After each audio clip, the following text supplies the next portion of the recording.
KF-21 엔진 미친 추력, 대당 가격 공개. KF-21 3만 파운드 엔진 국산화 발표. 한 큰 그림에 인도네시아 중국 충격. 한국형전투기 KF-21 보라매가 본격 양산에 돌입했다. 방위사업청은 10일 경남 사천시 한국항공우주산업개발센터에서 KF-21 최초 양산 착수회의를 개최했다.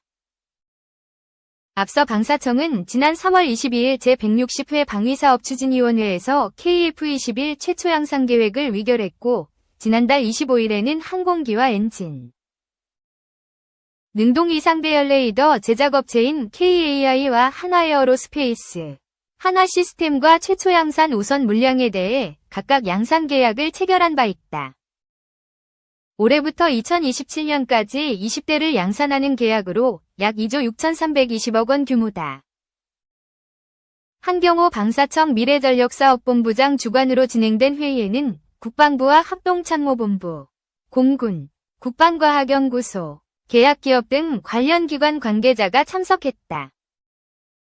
한경호 본부장은 이번 회의에서 우리 독자 기술로 개발한 전투기인 KF-21이 드디어 최초 양산에 본격 착수하게 된 것은 국민들의 전폭적인 지지와 연구 개발자들의 헌신적인 노력 덕분이라며, 앞으로 KF-21은 우리 영공을 지키는 주력 전투기이자 K방산의 글로벌 위상을 제고하는 데 핵심적인 역할을 할 것이라고 말했다.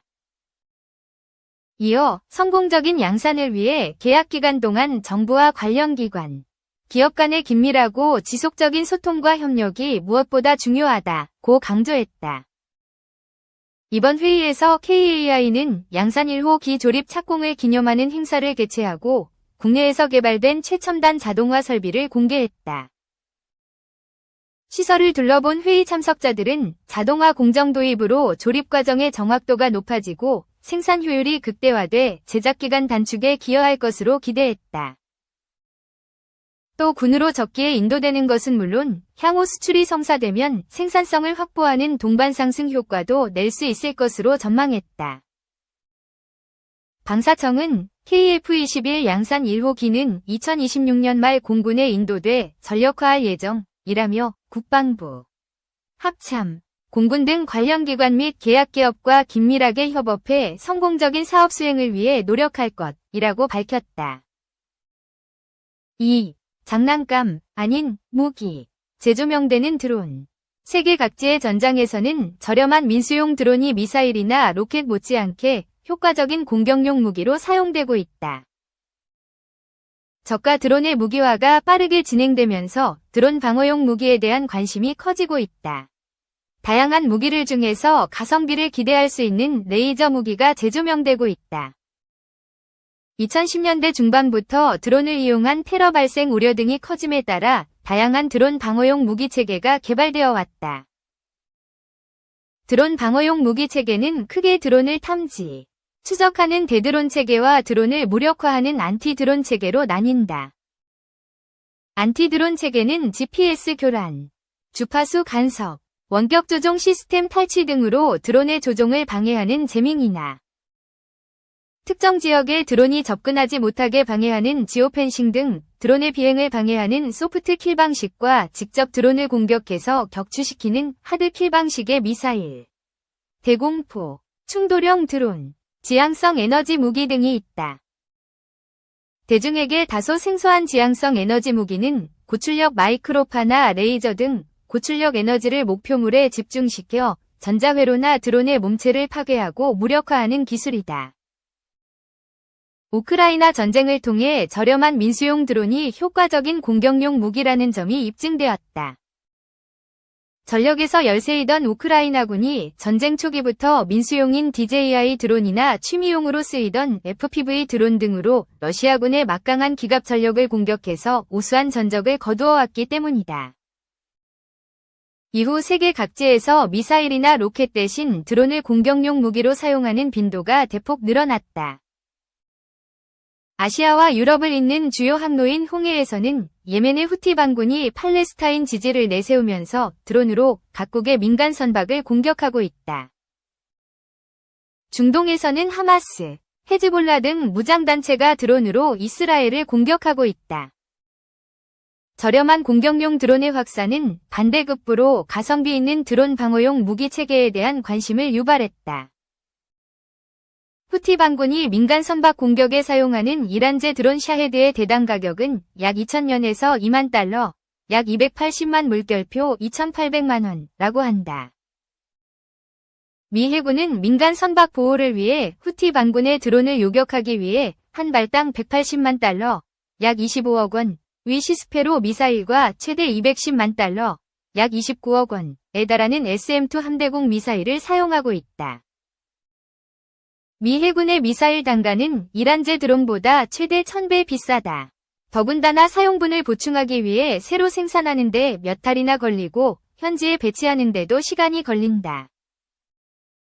그래서 미군 내에서 드론 방어에 소요되는 금전적, 시간적 비용은 큰 문제로 부상하고 있다. 그 결과 가성비를 갖춘 동시에 드론을 완벽하게 무력화할 수 있는 방어수단인 레이저 무기 개발이 다시 힘을 받고 있다. 레이저 무기 체계는 여타 안티-드론 무기들보다 많은 장점을 가지고 있다. 광속 등 빛의 다양한 특성을 활용해서 소형 드론처럼 작은 목표물을 빠르고 정확하게 조준할 수 있고 신속하게 발사할 수 있다. 별도의 탄약 없이 충분한 전기만 공급되면 사용할 수 있다.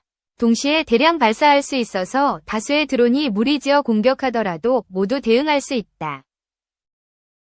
한 번 발사하는 데 드는 비용이 몇천 원에 불과하고 얼마든지 재사용할 수 있어서 운영비가 저렴하다. 출력을 높이면 소형 드론뿐만 아니라 사람이 조종하는 전투기나 탄도미사일 등도 파괴할 수 있어 다목적으로 사용할 수 있다. 레이저는 사람의 눈에 보이지 않고 소음도 없어 무기가 설치된 장소를 들킬 우려가 적다는 부수적인 장점도 기대할 수 있다. 물론 레이저 무기가 실용화되기까지 해결해야 할 과제도 많다. 날씨의 영향을 많이 받는 것은 레이저 무기의 가장 큰 단점으로 지적된다. 비, 구름, 황사, 미세먼지, 대기 난류 등은 레이저 빔을 흡수하거나 분산시켜서 레이저의 파괴력을 반감시킨다. 한국 국방부가 올해 7월 실시한 드론 요격용 레이저 무기 테스트 당시에 목표물을 한 번 놓쳤던 원인으로 구름이 지목될 정도이다. 오랫동안 집중해서 레이저를 비춰야 하는 점도 실용성을 떨어뜨리는 단점으로 작용한다. 방출되는 에너지의 75%가 소실되므로 목표물을 파괴하려면 충분한 시간 동안 레이저를 비추고 있어야 한다. 또한 직진하는 빛을 이용한 직사 무기이므로 장애물 뒤에 숨어있는 목표물을 공격하지 못한다는 한계도 있다. 우리나라를 비롯해 미국, 영국, 이스라엘, 중국, 독일 등 많은 국가들이 레이저 무기를 개발하고 있다. 영국은 2027년 실전 배치를 목표로 하는 6m 길이의 레이저 무기인 드래건 파이어를 개발하고 있다. 이스라엘 방산기업 라파엘은 자국 국방부와 함께 로켓, 박격포 공격에 대응할 수 있는 100kW급 레이저 무기인 아이언 빔을 개발하고 있다. 라파엘은 미국 시장을 대상으로 한 파생형 레이저 무기를 미국 록히드 마틴과 공동 개발하고 있다. 독일 방산기업 라인메탈은 전투 차량에 탑재할 수 있는 소형 레이저 무기를 개발하고 있다. 이란 테헤란에는 중국제 레이저 무기가 대공 방어용으로 설치되었다는 소식도 전해진다. 많은 국가 중에서 레이저 무기 개발에 가장 적극적인 나라는 미국이다. 미군은 중동 등 세계 각지에서 연간 수백 건 이상의 드론, 미사일 공격을 받고 있고 홍해 등 주요 항로의 안전을 보장하기 위해 후티 반군 등의 드론 공격을 방어하는 데에도 앞장서고 있다. 미국은 레이저 무기 개발 경험도 가장 풍부하다. 1960년대부터 소련의 미사일을 요격하기 위해 레이저 무기를 개발해왔다. 미국은 최근 3년간 30억 달러 이상을 투자해서 최소 31건의 지향성 에너지 무기 개발 프로그램을 진행하고 있다. 2021년 보잉은 미 육군과 항공기, 미사일을 격추할 수 있는 300kW급 레이저 무기 개발 계약을 체결했다. 2022년에는 록히드 마틴이 개발한 레이저 무기인 헬리오스가 미 해군 알레이버크급 이지스 구축함에 탑재되었다. 로키드 마틴은 2023년부터 세계 최대 수준인 500kW급의 레이저 무기 개발에 착수했다고 한다. 방산업계에서는 로키드 마틴이 개발하려는 500kW급 레이저 무기는 전투기나 미사일을 파괴할 만큼 강력해 철벽 같은 방공망이 등장할 것으로 예상한다. 출력보다 목표물 조준에 초점을 둔 보다 효율적인 레이저 무기를 개발하는 기업도 있다. 우주정거장이나 군사용 통신위성에 사용되는 레이저 통신 기술 전문 기업인 미국의 블루할로는 AI를 이용한 빔 제어, SW로 드론이나 항공기 등 특정 목표물의 가장 취약한 부분에 레이저를 집중시키면 비교적 적은 출력으로도 충분한 효과를 거둘 수 있다고 주장한다.